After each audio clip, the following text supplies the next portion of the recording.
Assalamualaikum warahmatullahi wabarakatuh. Halo teman-teman semua. Hari ini saya akan menjelaskan kepada teman-teman yaitu tentang undefined term atau disebut dengan unsur-unsur yang tak terdefinisi. Nah, apa itu unsur-unsur yang tak terdefinisi? Unsur-unsur tak terdefinisi itu adalah konsep primitif yang mudah dipahami dan sulit dibuatkan definisinya. Nah, unsur-unsur yang tak terdefinisi itu ada 3. Pertama titik, 2 garis, yang ketiga bidang. Nah, pertama titik.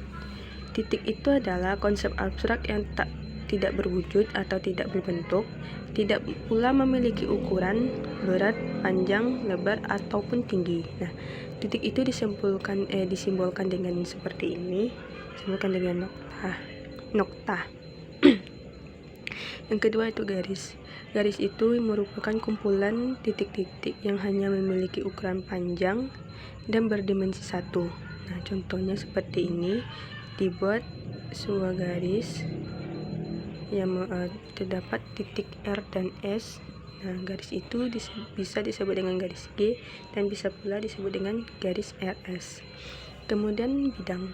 Bidang itu adalah himpunan titik-titik yang memiliki panjang dan luas sehingga dikatakan berdimensi 2. Nah, contohnya seperti ini, terdapat sebuah bidang. Bidang ini bisa disebut dengan bidang A ataupun juga bisa disebut dengan bidang KLM.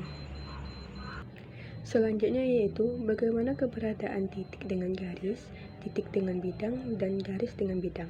Yang pertama yaitu titik dengan bidang.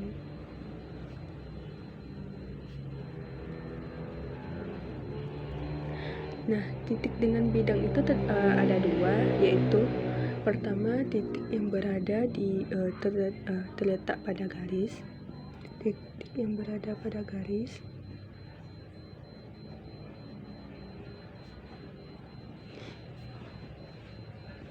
Yang kedua yaitu titik yang terletak pada luar garis. Pada luar garis. Nah, maksud dari titik yang terletak pada garis ini pasti teman-teman tahu gitu kan. Berarti titik itu dikatakan terletak pada garis apabila titik tersebut menjadi bagian dari garis tersebut. Nah, contohnya seperti ini. Di sini saya bikin sebuah garis. Garis ini disebut dengan garis G. Nah, titik itu terletak pada dalam garis itu. Misalkan ini adalah titik T, maka berarti titik T ini terletak pada garis. Nah, contoh yang kedua yaitu titik terletak pada luar garis. Berarti titik itu terletak di luar garis apabila titik tersebut tidak menjadi bagian dari garis. Contohnya ada sebuah garis G dan titik T itu terletak pada luar garis G ini, maka disebut dengan titik terletak pada luar garis. Kemudian yang keduanya itu titik dengan ini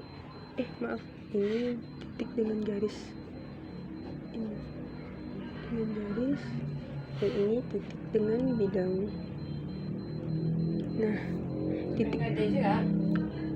Nah, hubungan titik dengan bidang itu sama dengan titik dengan garis, yaitu ada 2. Yang pertama, titik terletak pada bidang. Yang kedua, titik terletak di luar bidang. Nah, berarti titik yang terletak pada bidang itu terletak pada apabila titik tersebut menjadi bagian dari bidang. Contohnya ada sebuah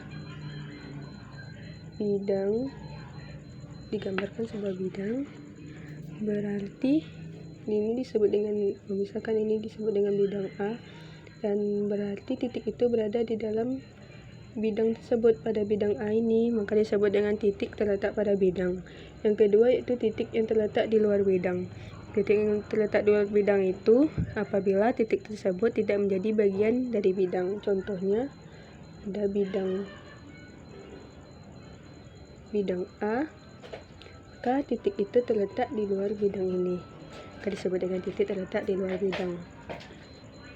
Selanjutnya, yang terakhir itu garis dengan bidang. Nah, garis dengan bidang itu ada 3 hubungan. Yang pertama, garis yang terletak pada bidang,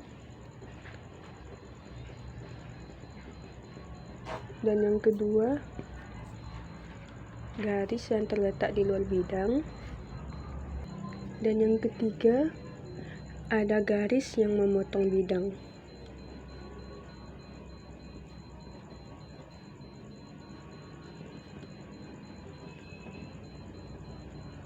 Nah, pertama, garis yang terletak pada bidang. Garis terletak pada bidang itu apabila titik tersebut menjadi bagian dari bidang atau irisan garis dengan bidang itu menghasilkan garis itu sendiri. Contohnya, ada sebuah bidang. Ini kita sebut dengan bidang A. Nah, di dalam bidang itu terdapat sebuah garis. Garis ini kita misalkan dengan garis G. Gambar ini disebut dengan garis yang terletak pada bidang. Yang kedua, garis yang terletak di luar bidang, berarti garis itu tidak menjadi bagian dari bidang atau irisan garis dengan bidang merupakan himpunan kosongnya.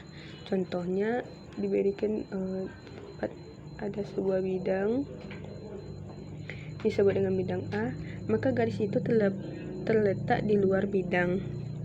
Nah, disinilah letak garis itu, garis G, atau pokoknya dia berada atau di sini, garis G ini atau ini, berarti garis itu terletak di luar bidang A. Nah, yang terakhir yaitu garis yang memotong bidang. Apa itu garis yang memotong bidang? Garis yang memotong bidang itu apabila persekutuan antara garis dan bidang adalah sebuah titik. Contohnya, untuk gambarnya, di sini ada bidang A, maka garis itu memotong dari sini. Ini bisa kita sebut dengan garis K.